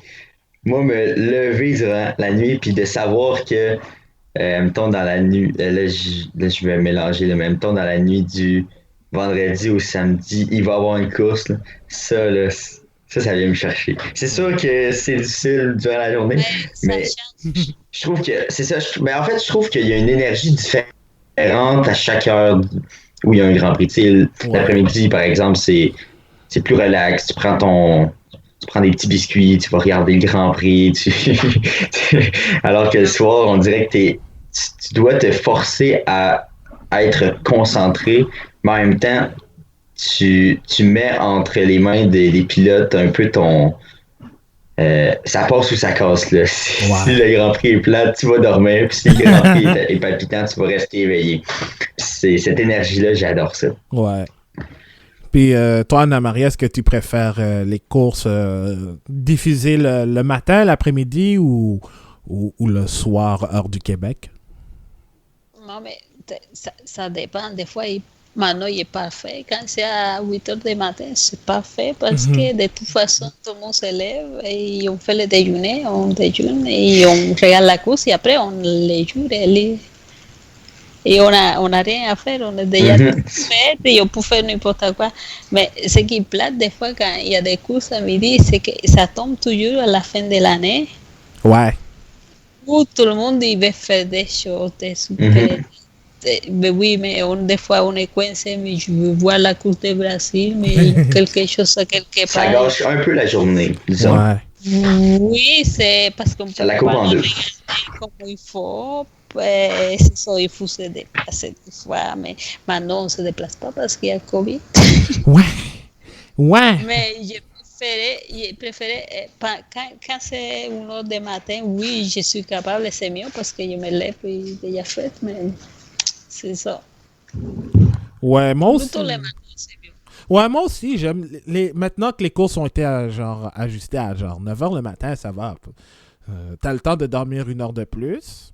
Quoique, j'aime, moi, je sais pas, j'ai pas tant de préférence, mais j'essaie de m'ajuster en autant que je puisse regarder la course en direct. Ça, c'est typiquement moi, en fait. Même si la course est à genre 4h du matin, je m'en fous, je vais essayer de me lever à cette heure-là. Moi, 1h du matin, comme par exemple le Grand Prix d'Australie, quand ça commence à 1h du matin, au moins, t'as l'avantage d'avoir, par exemple, de faire tes activités le samedi soir, d'arriver, tu regardes le Grand Prix, puis ensuite tu vas te coucher. Puis t'as le dimanche pour faire la grasse matinée. Ça, c'est parfait. Comme je l'ai fait il y a quelques années. Aller voir un spectacle et ensuite arriver puis voir le Grand Prix d'Australie, c'est fou. Donc, non, moi, j'ai pas de préférence. C'est vrai que j'aimerais ça avoir un peu plus de courses en soirée en Europe. En Europe pour avoir des courses en avant-midi ou l'après-midi ici au Québec. Mais je sais que ça n'arrivera pas parce que l'Europe, c'est l'Europe, parce qu'ils vont je m'excuse à l'auditoire. On n'est pas la priorité, disons. On n'est pas la priorité. C'est ça, puisque là, c'est difficile avec les horaires. Ouais.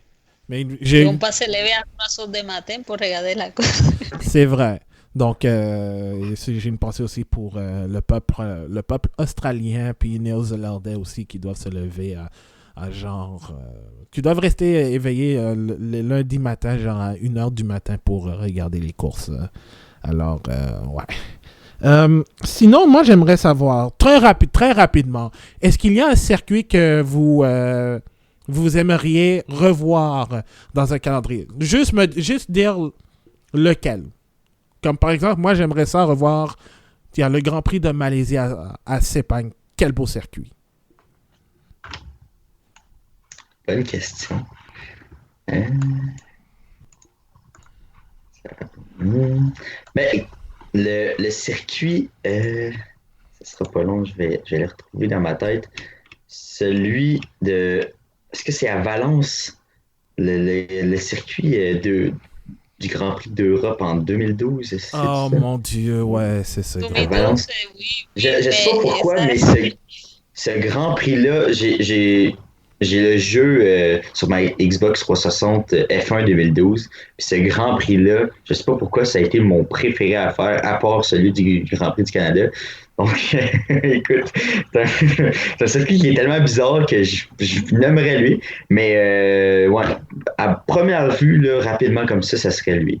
Ok, Valence, moi je suis pas d'accord. Bon, c'est vrai que je suis pas d'accord. J'aime pas ce circuit. Non, mais c'était plate, c'est mais- difficile. Le circuit était un gros échec à niveau gestion, argent. C'était un gros arnaque. Ouais. On dirait. En tout cas, il y a des gros problèmes encore avec ça. Et le circuit est à l'abandon total en plus. Oui, non, il était mal placé aussi. Il était comme- Ouais. Puis toi, Anna Maria, un circuit que tu aimerais revoir dans le calendrier, ça peut être aussi même les circuits qui n'étaient pas supposés être au calendrier originel de 2020. J'avais dit, mais c'est un circuit que j'aime beaucoup, c'est celui de Turquie. Ouais, oui. La Turquie, C'est vrai. c'est un beau circuit. Et je comprends il était sorti du calendrier juste parce qu'il n'amenait pas le monde. Mhm. Il était vide tout le temps. C'est ça, mais c'est un beau circuit. Juste pour la course, pour les pilotes, c'est un bon circuit. On ne s'en donne pas. Ouais. Il n'était pas déçu. J'ai dit, on va voir qu'est-ce qui se passe, mais il n'était pas déçu cette fois-ci. C'est vrai. Ça devrait rester dans les calendriers, mais je comprends que pour les promoteurs et pour la Formule 1, ils disent non, ils n'amènent pas le public là-dedans. Ouais. C'est ça. C'est ça, il faut que ça amène du public. Quel est le premier Grand Prix, en fait, que vous avez assisté, en fait non, ça va être principalement le Grand Prix sur place. Donc, je suppose que c'est le Grand Prix du Canada, étant donné qu'on est à Montréal, au Québec. Excuse-moi, Marc-André, j'oublie souvent que t'es pas dans le Je suis Grand un gars de Montréal. région, moi. C'est ça, j'oublie tout le temps cela. Mais sinon, quel est le premier Grand Prix que vous avez assisté sur place? Comme moi, par exemple, je me souviens, le premier Grand Prix que j'ai vu, c'était en 98 avec un beau manteau en plein mois, un beau manteau en plein mois de juin, puis c'était grisounet. Toi, Anna Maria, toi, tu te souviens de le premier Grand Prix que tu as assisté sur place?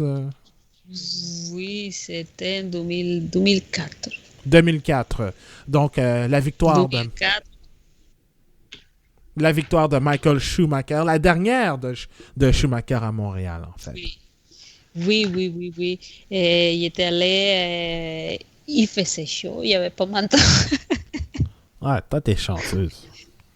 Oui, il était chanceux, il faisait chaud, il n'y avait pas manteau. Il était Montoya qui était là aussi, il était Jack aussi qui courait, il était Felipe Massa, Ouais. il y avait un tal Alonso qui commençait aussi à faire des dégâts.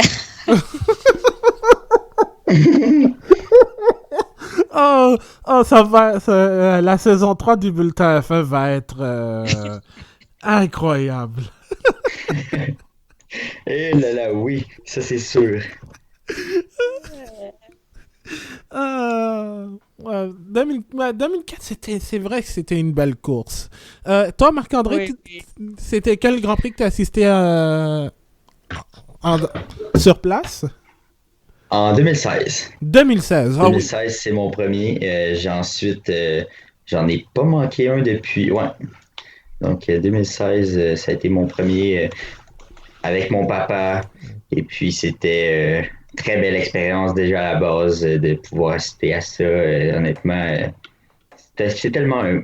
Tu sais, c'est une belle fin de semaine. On parle souvent que le Grand Prix du Canada débute l'été estival ici au Québec et à Montréal, mais de passer un 3 jours à Montréal, tu sais, je suis un gars de région, donc juste le fait de passer quelques jours à Montréal, c'est en masse pour moi. Là. Je suis pas un gars de la ville, donc 3-4 jours à Montréal, c'est en masse pour moi. Mais tout ça pour dire que quand il fait beau à Montréal, c'est tellement beau. On dirait qu'il fait chaud, l'énergie est belle, les gens sont heureux. Quoi de mieux que de passer un Grand Prix entier à voir des voitures rouler. Ouais. Ah oui, oui, oui. Oui, 2016. y après ça, j'ai pas manqué en course après ça. Donc, donc, Tous les années, je suis là. nice. Donc, depuis 2004, t'as pas manqué un Grand Prix sur Non, il n'y a place. pas manqué un seul. Nice. Bah, Sauf celui de cette année. ouais, sauf... Oui, Ouais. c'est sauf que celui en 2000, regarde que ça vient de tomber parce que 2009, je venais d'avoir ma première fille et il y avait juste, j'ai pensé pour le Grand Prix, il va avoir 3 mois pour le Grand Prix. Pas sûr, mais finalement, il était sorti de calendrier parce que Benny était tan... Oh, mon Dieu. Benny a sorti en Montréal de calendrier, il était fâché, mais quand même, c'est ça. Fait que j'étais allée. Et ma fille, la plus jeune, elle est née en 2012. Ben, à la fin de 2012, fait que son premier Grand Prix était 2013, il y avait 6 mois. Oh, c'est cute. Justement, tu me fais penser, moi, quand j'ai appris que le Grand Prix du Canada 2009 était retiré du calendrier, là, la première fois, c'était le jour de mon anniversaire. Ah! Oh.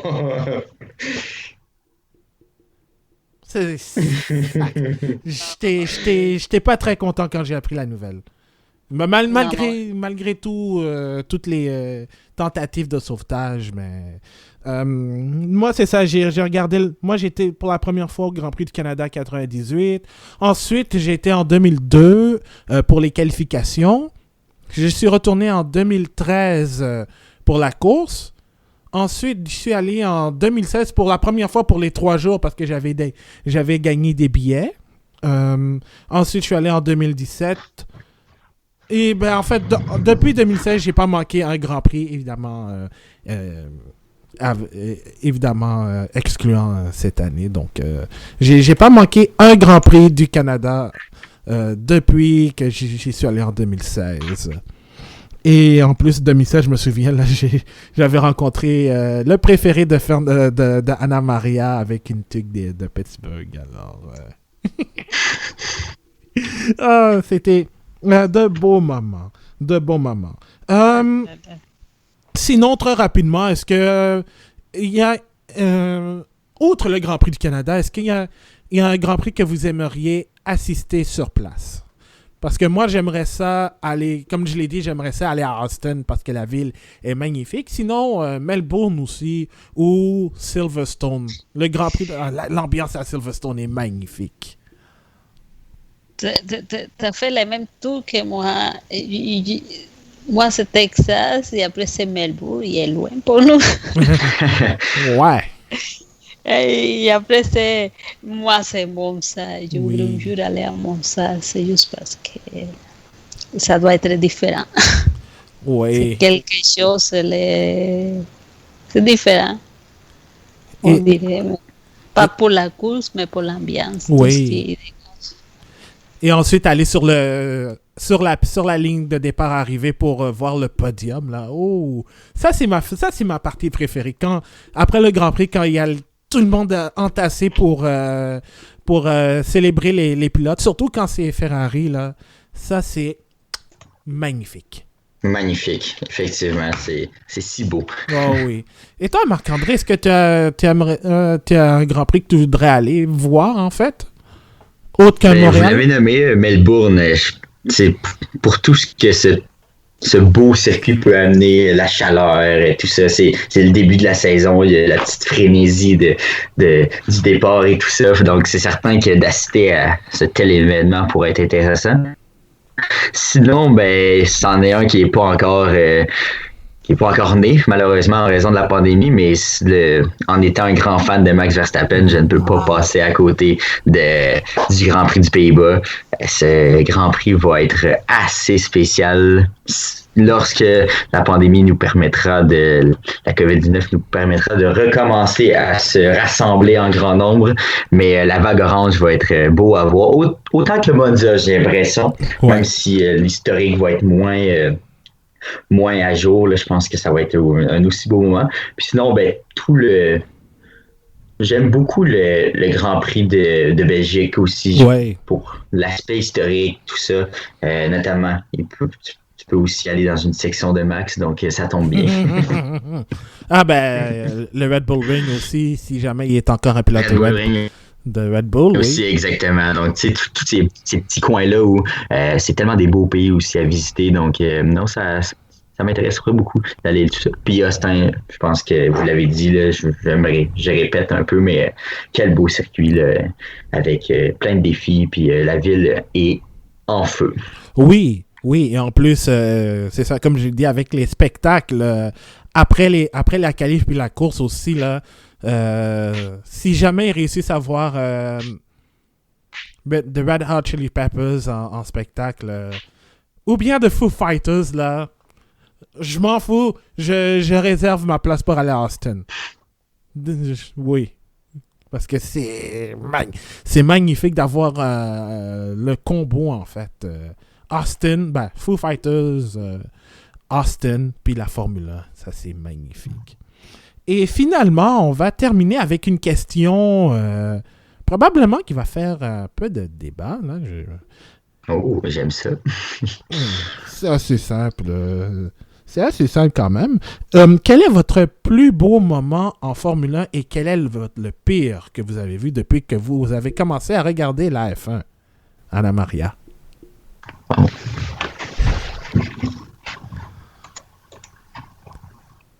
Oh! Je pense qu'Anna Maria a oublié d'activer son micro. Oui, j'ai oublié. Non, il dit que c'est un peu...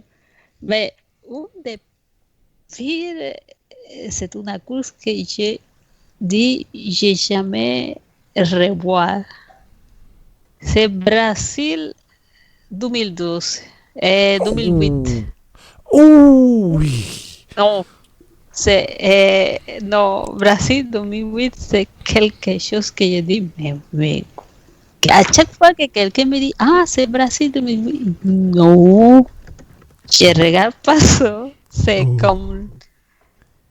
Ça me marquait, je ne sais pas pourquoi, mais parce qu'il était tellement fâché des résultats, il était tellement content, tellement fâché, comme... Et non, on ne peut pas croire, c'est comme... il y avait comme l'impotence. Hamilton, il ne veut pas gagner, il ne veut pas... Si, juste, il était là. Il était juste chanceux.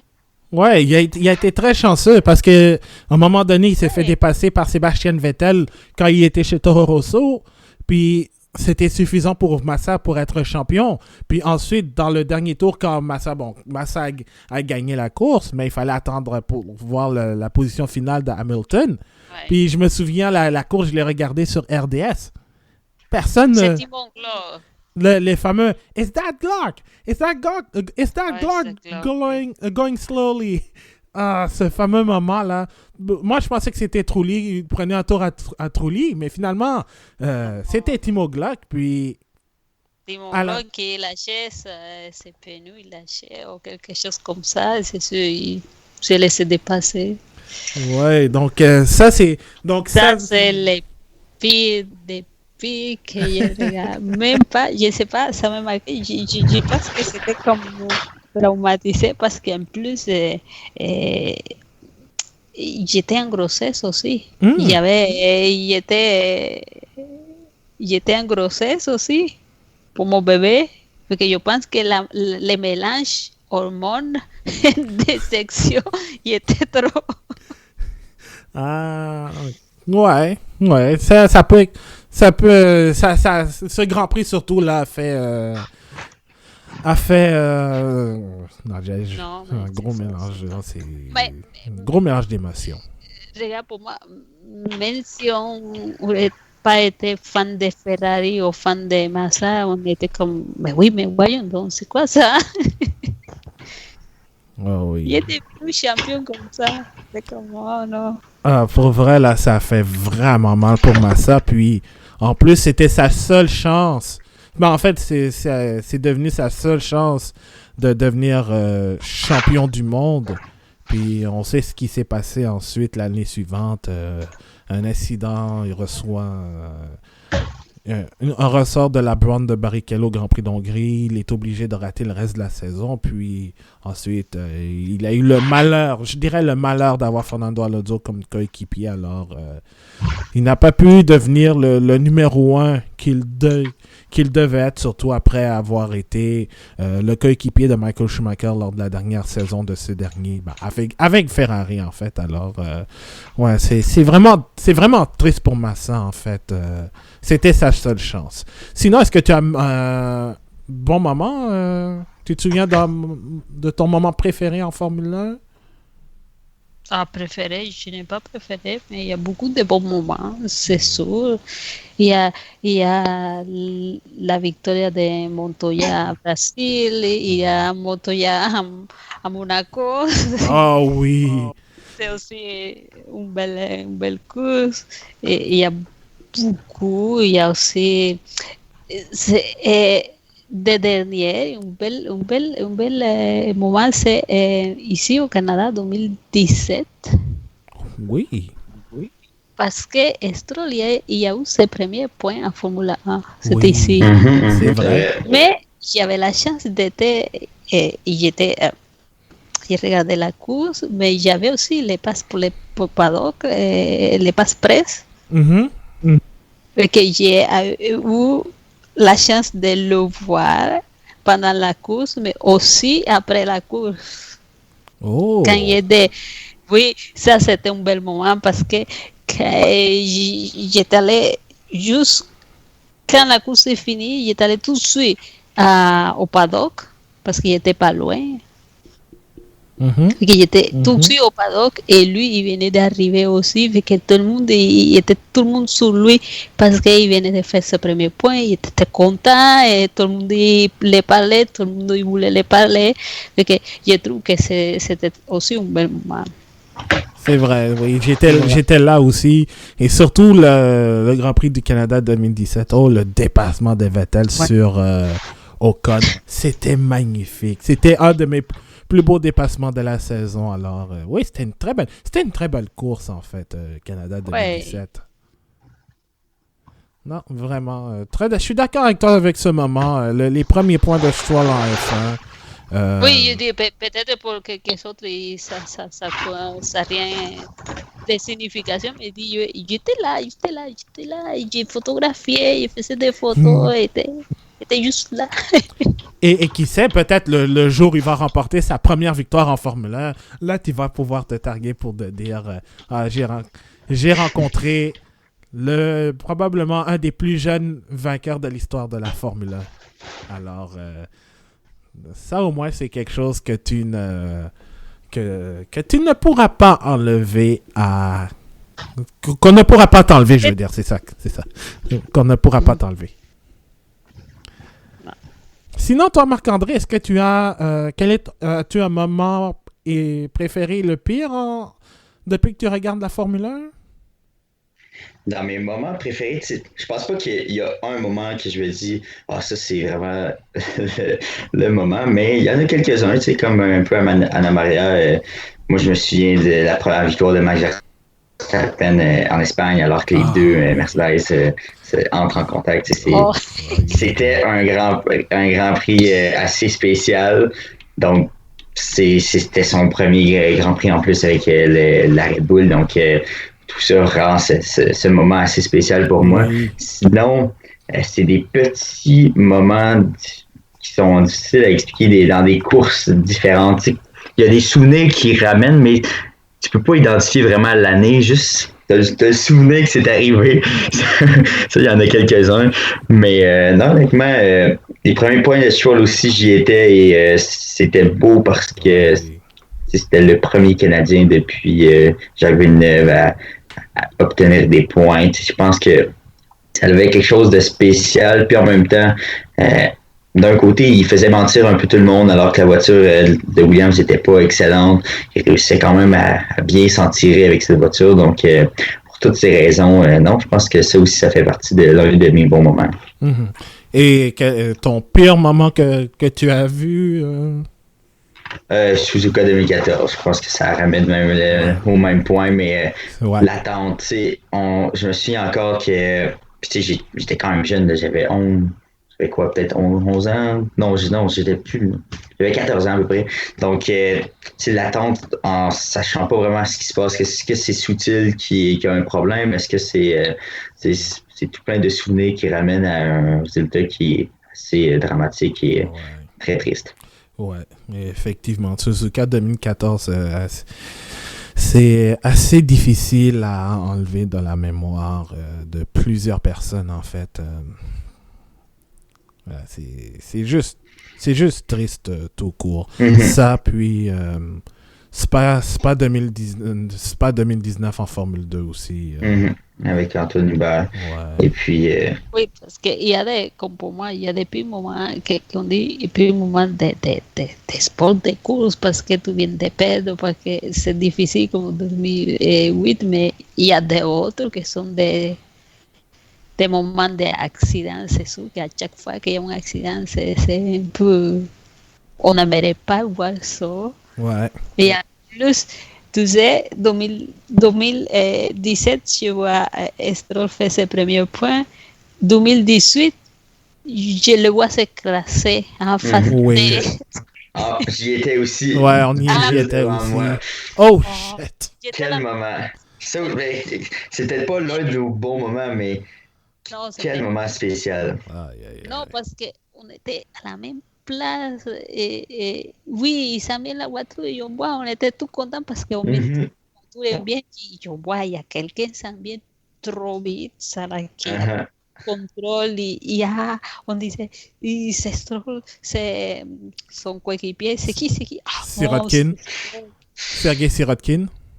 Oui, Sirotkin, non, parce qu'on voit, je pense que Stroll arrive en premier, après c'est Toro Rosso, Braden Hartley. Ouais, Brandon. Braden Hartley, ouais. Mais ça a l'air que Brandon Hartley était un peu assommé parce que Ouais. oui, Stroll hizo tout de suite, il a l'air correct, il va, il s'assoit, c'est là qu'il a passé son bambou à la red d'autobus. Et après, Hartley était parti tout de suite dans la voiture médicale. Ouais, c'est vrai. J'avais complètement oublié ça. Et ouais, l'accident, en fait, le fait qu'il soit monté sur la barrière, aussi, là, ça a été un gros... Je pense que Hartley, on voit la vidéo après, il pense que lui, il s'est cogné la tête avec les Le halos. halo. Ouais. Oui, c'est ça. C'est vrai, Parce c'est que vrai. lui, il était ramassé tout de suite pour la voiture médicale y était amené à l'hôpital. Après, dans l'hélicoptère, il était amené à, comment ça s'appelle, la traumatologie. Ouais, à l'hôpital Sacré-Cœur, en fait. Oui, Parce que c'est là où, quand les pilotes ou le personnel a un accident, sont directement transportés à l'hôpital Sacré-Cœur, qui est assez reconnu pour justement leur Oui. travail. Oui, Marc-André? Et pour ajouter à ce que tu disais pour Belgique 2019, quand Antoine Hubert est décédé, l'un des moments, je me souviens, c'est un an après, lorsque le Drive to Survive est sorti, Oh. la deuxième saison, et la réaction en live qu'ils ont montré de Lewis Hamilton, qui, pendant qu'il était interviewé, il voyait l'accident en direct et sa réaction est encore dans la mémoire. Les pilotes savaient que ça allait être grave, donc ça aussi, c'est une image qui est tellement triste, mais qui reste marquée. Là. Ouais, oh mon Dieu. Oui, il y a- Et d'ailleurs, je n'ai il y toujours a- pas vu l'accident, mais juste la réaction d'Hamilton. Non, je vais même oui, pas le revoir parce que moi j'étais. Excuse-moi, Anna Maria. Excuse-moi, vas-y. no, no, yo dije, quand il y a eu l'accident d'Uber, on n'était pas, parce qu'on sortit, des fois on allait à la ronde, on n'était pas là, mais après je vois les messages apparaissent, qu'est-ce qui s'est passé, mais moi, dans ce moment, la seule chose qui me passait par la tête, la préoccupation, c'est Tatiana. Qu'est-ce qui passe avec Tatiana? Parce qu'elle était son coéquipier. Mhm. Y Correa aussi était pas son coéquipier, mais c'était comme son ami, il y avait les mêmes sponsors et tout. Ouais. Fait que il était aussi en Alfa Romeo, por eso ayer le soltó a ver él. Fait que il était, moi, mais dans ma tête, c'était qu'est-ce qui passe avec Tatiana et où Tatiana Calderón.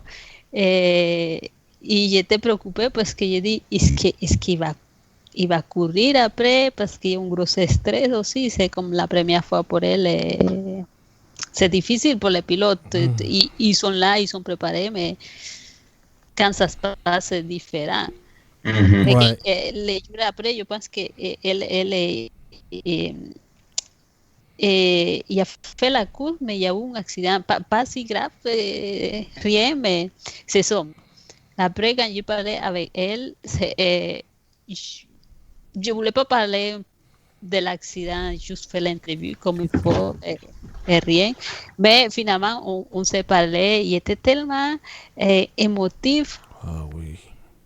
il m'a presque fait pleurer parce que je le voyais parler et ça le fait très mal ce qui s'est passé parce que c'est pas juste son coéquipier, c'est parce que il voit sa carrière, tout ce qui est dangereux. C'est la première fois qu'il voit ça. Ouais. En plus, c'est son coéquipier. Ils sont très bonnes et Calderon et Hubert étaient de très bons amis en plus. Alors, ouais, j'ai même regardé le documentaire sur la Formule 2. Elle a éclaté en sanglots, là, puis moi aussi, là, quand j'ai vu ça, là, ça a été très difficile à voir. Et puis, moi, je me souviens quand j'étais aux States, j'étais au Maine quand ça s'est passé, puis quand j'ai appris la nouvelle, malgré le manque d'internet sur la route, j'ai même pas arrêté de penser à ça. Là, ça a été très difficile d'avoir la tête aux vacances quand tu apprends qu'un pilote est décédé. Là. Alors, ça m'a un peu... la mort d'Antoine Hubert a vraiment trotté dans ma tête pendant les vacances, en fait. Puis, Dieu merci, je ne vais plus jamais revoir cette... J'ai pas vu les images de l'accident, puis je ne vais jamais le voir parce que juste à l'avoir entendu, là, c'est assez horrible. Et pour continuer, en fait, dans les pires moments, ben là, celui-là, ben, il y a eu Suzuka 2014, évidemment, qui rentre dans les pires moments. Mais celui-là, il est un peu plus léger, en fait. La plus grosse farce de l'histoire de la Formule 1, le Grand Prix des États-Unis 2005. Oh mon Dieu! Au moins, je ne l'ai pas connu. Heureusement que tu l'as pas connu, parce que si tu l'avais vu en direct, là, ça aurait été... Mais exceptionnellement stupide. Oui, vas-y, Je l'ai Anna quand Maria. même regardé en différé pendant la pandémie, durant... j'avais F1 TV, j'ai réussi à le regarder, mais c'était un... non, mais c'était malsain parce qu'on savait qu'il y avait les autos et pauvre, ils vont continuer à courir, mais je pense qu'on restait collés juste pour regarder si c'est vrai que ça va ça, on va laisser finir. Mais oui, on va laisser finir, mais c'est ça. En fait, oui, on laisse finir la course comme ça. Oh mon Dieu. Et j'étais comme, qu'est-ce qui se passe? C'est incroyable. Six voitures.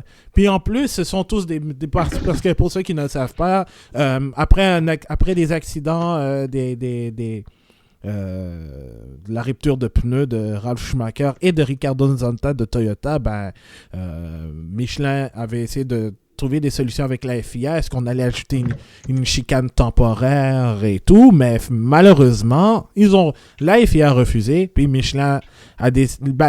les écuries dotées de pneus Michelin ont décidé de boycotter ce Grand Prix, laissant en fait... les 6 voitures équipées de Bridgestone, c'est-à-dire Ferrari, Jordan et Minardi qui allaient devenir Toro Rosso l'année suivante courir. Puis ça a été Schumacher, Barrichello puis Thiago Monteiro. Tout ça, c'était juste une farce. Ouais, Thiago Monteiro était le seul qui a célébré parce que ça allait être son seul podium en Formule 1. Donc, lui, il a été le seul à profiter de ce moment, disons, de cette farce, en fait. Puis justement, avant qu'on enregistre cet épisode, je me souviens de Paul Stoddart, le directeur de Minardi, qui avait sacré à la télé hollandaise. Il dit que c'était fucking crazy. Mais j'ai même écouté la course. J'ai même regardé la course sur YouTube, sur Speed. Puis même Bob Varsha, un de mes commentateurs préférés, avait dit que c'était une farce. Puis ça l'était vraiment. Là. Donc, Non, c'était une farce. Il faut comprendre que c'est pas un boycott, c'est juste qu'il n'était pas sécuritaire. Michelin, il ne pouvait pas embarquer parce que s'il y avait un accident après, il pouvait se faire poursuivre. Il était en territoire américain et la loi, il va rentrer, même si c'est un circuit privé, c'est lui, on peut poursuivre, c'est pas comme au Canada, on ne peut pas poursuivre la personne, mais là, oui. Ouais. Les équipes Michelin, ils ne voulaient pas prendre les risques parce que oui, tu peux poursuivre les équipes vont dire, mais oui, c'est Michelin qui a fait les gants. Ils ont arrêté aussi que les jours avant, tu sais, quand il y a eu l'accident de Ralf Schumacher, ça aussi, c'était pour ça. Lui, il est resté comme son auto, il était arrêté, il est resté inconscient dans la voiture. Il les autos, il passait. Et son frère, il demandait qu'est-ce qui se passe. Et tous les pilotes, ils demandaient, il faisait de tout. Je pense qu'ils ont fait comme plus que 2 tours. Il continue à rouler et aucune réaction. Lui était juste dans la voiture et bougeait plus. Il n'y avait pas voiture de sécurité, il n'y avait pas de marshal, il n'y avait personne. Que la réaction était un peu tardive aussi. Ouais. Et après ça, c'est sûr que si tu vois le pilote, il est inconscient dans la voiture, il ne bouge plus, mais il n'y a personne qui se bouge non plus. Ouais, c'est vrai. C'était une erreur de la part de... C'est ça, c'était une erreur de la part des commissaires de la FIA, des commissaires de piste aussi. Alors, vraiment, c'était pas très... Indianapolis, c'était beau, mais c'était pas... mais parfois, il y avait des moments controversés. Puis celui-là, ça disons... Déjà que la Formule 1 avait besoin des États-Unis pour accroître leur popularité au pays de l'oncle Sam. Ils l'ont tué. C'est ça, ils l'ont tué. Puis heureusement, on revient aux États-Unis et tout, là. Donc, c'est ça, ça a été... la Formule 1 Indianapolis 2005, c'est une tache noire dans l'histoire de la Formule 1. Marc-André, oui? Tu parlais de phare justement sur 2005 et ça m'a apporté à... C'est un événement très isolé, mais je vous amène à Azerbaïdjan 2018 lorsque Romain Grosjean perd le contrôle de sa voiture durant la voiture de sécurité. Ça, c'est le moment qui m'a marqué et c'est le moment de découragement que je me souviens encore. C'est le moment coquage. Ouais. Il était 6e! Il était 6e en plus! Oh mon Dieu! Il allait connaître une de ses bonnes performances depuis bien longtemps et voilà, dans le mur. Lui, il était blanchi maintenant parce que après Russell qui a fait la même chose à peu près. Lui, c'est le premier à donner encouragement. C'est ça, ouais. George Russell, au moins Grosjean, maintenant, il se sent moins seul. Oui. Au moins, parce que je veux dire, après, c'est deux trucs qui arrivent. Je veux dire, David Coulthard a perdu le contrôle de sa voiture à l'entrée des puits alors qu'il menait une course. Alors, ça peut arriver. Sinon, un des... Je sais pas, j'ai tellement vu de bons moments, mais il y a des Grands Prix qui m'ont marqué. Comme, bon, Allemagne 2019, Canada 2011, la fin du Grand Prix d'Italie de cette année, avec une victoire inattendue de Pierre Gasly. Ouais. Mais sinon, s'il y a un Grand Prix que je qualifierais de fou, c'est le Grand Prix le Grand Prix d'Europe 1999. Lorsque Johnny Herbert a remporté la course, alors que tu avais Häkkinen, Coulthard et Frentzen, avec Eddie Irvine, tu avais Häkkinen et Irvine pour la course au titre, Frentzen qui arrivait comme outsider. Les trois ont des problèmes, avec, en plus de cela, David Coulthard, Ralf Schumacher aussi. T'avais Giancarlo Fisichella qui menait, puis ensuite, fait un tête à queue. Et là, on a Johnny Herbert qui arrive de nulle part, qui va gagner la course. La seule victoire de l'écurie Stewart qui allait devenir l'année prochaine Jaguar et qui va devenir quelques années plus tard Red Bull. Et en plus de cela, t'avais le pauvre Luca Badoer qui allait inscrire ses premiers points en Formule 1, mais malheureusement, un problème mécanique l'a carrément empêché de réaliser cet exploit. Puis il a fondu en larmes, avec raison évidemment. Évidemment, c'est arrivé quelques semaines après que Mika Häkkinen ait fait la même au Grand Prix d'Italie de 99. Mais mon Dieu, cette course était complètement folle. Puis moi, j'ai eu la chance de revoir la course, évidemment, avec la pandémie et tout. Puis je persiste à dire que c'est facilement dans le top 5 des plus belles courses que j'ai regardées dans ma vie. Donc, voilà, donc avec Montréal 2011, puis Italie 2020, Allemagne 2019, c'est un de mes moments préférés quand j'ai regardé la Formule 1. Alors, voilà. Donc, je pense qu'on a fait pas mal le tour, là. On a presque fait une bonne discussion, là. On approche même des 2 heures, alors... donc, voilà. Donc... Comme on dit, si bon pour le faire. on est très bon pour parler de Formule 1, alors, quand on aime ça, on peut pas s'arrêter. Alors, voilà, C'était pas mal ça. Donc, je voudrais savoir si vous, quels sont vos moments préférés, vos pilotes préférés. On aimerait avoir votre opinion là-dessus. Vous pouvez le faire sur nos réseaux sociaux, sur facebook.com/bulletin F1 ou sur Twitter @lebulletin F1 en un seul mot. Ou sinon, vous pouvez nous laisser un commentaire sur notre site bulletinf1.com. Vous pouvez écouter le podcast sur toutes vos plateformes préférées.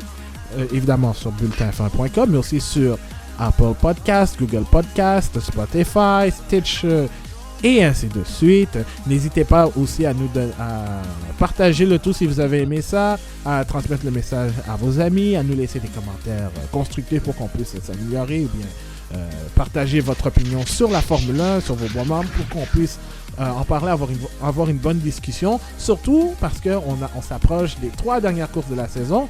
Et c'est le dernier programme triple de la saison. Alors, évidemment, le bulletin F1 va être présent. Et puis, Dieu merci, j'ai pas de travaux. Donc, on va parler du Grand Prix du programme double du Grand Prix de Bahreïn. Et surtout de Bahreïn Number 2, Electric Boogaloo. Et évidemment, le Grand Prix d'Abu Dhabi, naturellement. Alors, c'est ce qui complète cet épisode. Marc-André, Anna-Maria, merci beaucoup d'avoir été là. Merci à toi encore une fois, Abdou. Merci à toi. Ça me fait plaisir. Puis, je vais vous laisser sur un clip audio de Sébastien Vettel lors du Grand Prix des États-Unis 2013. Parce qu'évidemment, on enregistre cet épisode en ce mercredi, puis malheureusement, on a appris que la légende du soccer, Diego Maradona, est malheureusement décédé des suites d'une crise cardiaque. Puis c'est une légende du sport, tout simplement. Un grand fan de course automobile aussi. Alors, je vais vous laisser sur cette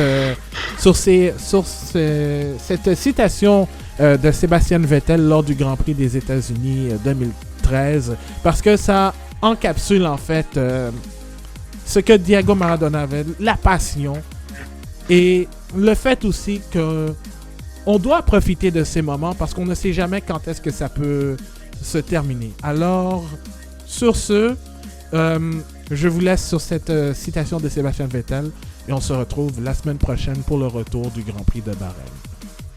Bonne journée, peu importe où vous êtes. We have to remember these days. We have to remember these days. There's no guarantee that they will last forever. Enjoy them as long as they last.